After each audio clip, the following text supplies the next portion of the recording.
Tonton video ini sampai selesai agar Anda tidak gagal paham. 1 tahun ini runtuhnya rezim. Melihat fenomena yang terjadi, Presiden Front Pribumi, Ki Gendeng Pamungkas atau KGP, menjadi tertarik untuk memprediksi Indonesia ke depan. Menurut pengakuan KGP, ia merenung dan membayangkan bagaimana kecewa leluhur bangsa dan para pendiri bangsa, terkhusus Bung Karno, Bung Hatta, Tan Malaka, dan Syahrir yang sedih melihat kondisi bangsa ini. Mereka tentu akan menanyakan pada Tuhan Yang Maha Kuasa agar bangsa ini diselamatkan dari kehancuran. Presiden Front Pribumi, Ki Gendeng Pamungkas, kali ini merujuk pada surat yang ditulis oleh Sri Aji Joyoboyo yang disebut memiliki ratusan ramalan soal masa depan Nusantara, di mana Joyoboyo meramal Nusantara dari masa runtuhnya Kerajaan Kediri hingga sekarang. Di antara ratusan itu, ada 8 ramalan yang relevan dengan peristiwa di tanah air saat ini. Kedelapan ramalan tersebut adalah Murcaning Noyo Genggong Sabdo Palon, Semut Ireng Anak-anak Sapi, Kebo Nyabrang Kali, Kejajah Saumur Jagong Karwong Jebol, Pitik Tarung Sak Kandang, Kodok Ijo Ongkang-ongkang, Tikus Pidi Anoto Baris, dan reinkarnasi Noyo Genggong Sabdo Palon. Ramalan yang menyebut pitik jago tarung sak kandang atau ayam jantan berkelahi satu kandang.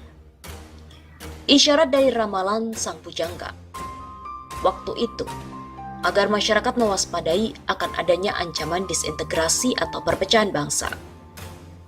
Bila kemudian ramalan tersebut dihubungkan dengan terjadinya peristiwa Gerakan 30 September 1965, bisa relevan kan?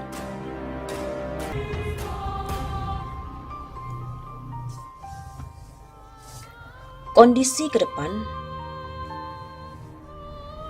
mungkin akan terjadi kemarahan, perlawanan, dan apatisme masyarakat yang meluas di seluruh tanah air.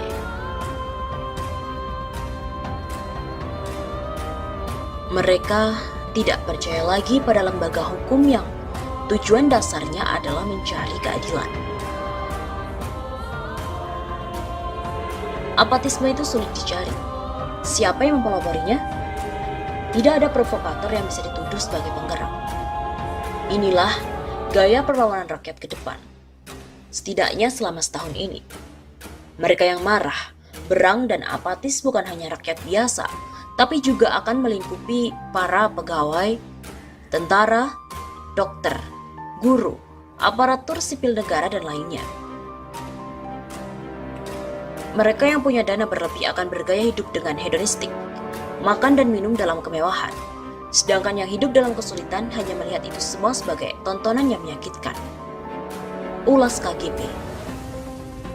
Dengan keyakinannya, ia menyatakan yang kaya tidak tahu apakah yang diperbuatnya salah ataupun tidak. Sedangkan yang kurang beruntung hanya memendam kekecewaan dan kemarahan melihat kondisi disparitas yang sangat lebar. Sebagai umat Islam, tentu meyakini adanya firman Allah. Katakanlah Muhammad, wahai Tuhan pemilik kekuasaan, Engkau berikan kekuasaan kepada siapapun yang Engkau kehendaki, dan Engkau cabut kekuasaan dari siapapun yang Engkau kehendaki. Engkau muliakan siapapun yang Engkau kehendaki, dan Engkau hinakan siapapun yang Engkau kehendaki. Di tangan Engkaulah kebajikan. Sungguh, Engkau Maha Kuasa atas segala sesuatu. Quran Surat Ali Imran, ayat 26.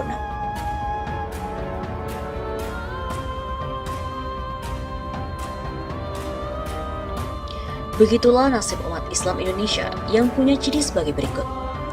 Pertama, suka menutup masjid padahal ada yang ingin iktikaf, ingin duha, ingin masjid menjadi sentra pendidikan di luar rumah tangga, baik prasekolah maupun selagi masa bersekolah.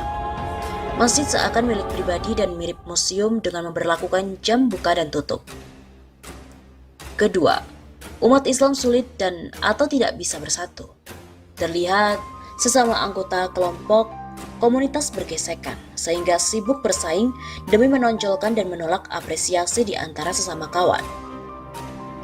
Ketiga, mayoritas umat bakhil dalam berbagi, bersedekah dan berwakaf karena sebagian ada yang ingin terlihat sebagai alim individu, bukan alim sosial. Kealiman atau kesalihan diri lebih suka ditunjukkan dengan pergi haji berkali-kali ke Makkah. Padahal tetangga sekitar atau saudara kalian ada yang patut untuk kalian perhatikan.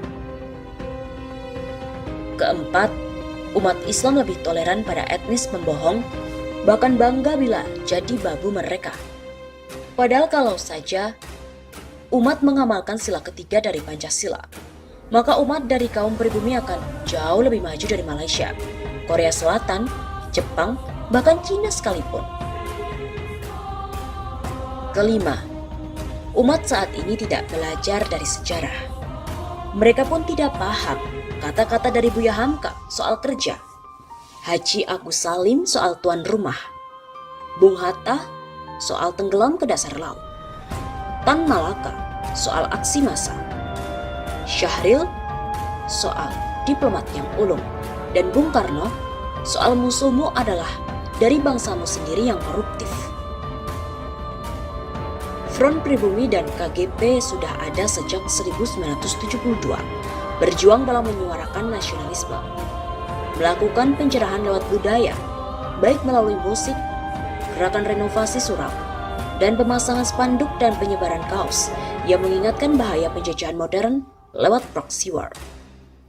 Menurut KGP, sebagai penutup, musuh bangsa ini sesungguhnya adalah pribumi sampah para jongos Cina. Sebentar lagi kira-kira setahun berjalan bangsa ini akan mendadak nasionalis. Mereka akan mencari pemimpin yang asli yang bisa membawa ke arah perubahan sesuai Pancasila dan Undang-Undang Dasar 1945. Perlawanan rakyat sebentar lagi. Setahun berjalan, tidak lama lagi, dan bangsa ini tengah mempersiapkan untuk mendadak kaget agar tidak terlihat dungu. Bebernya.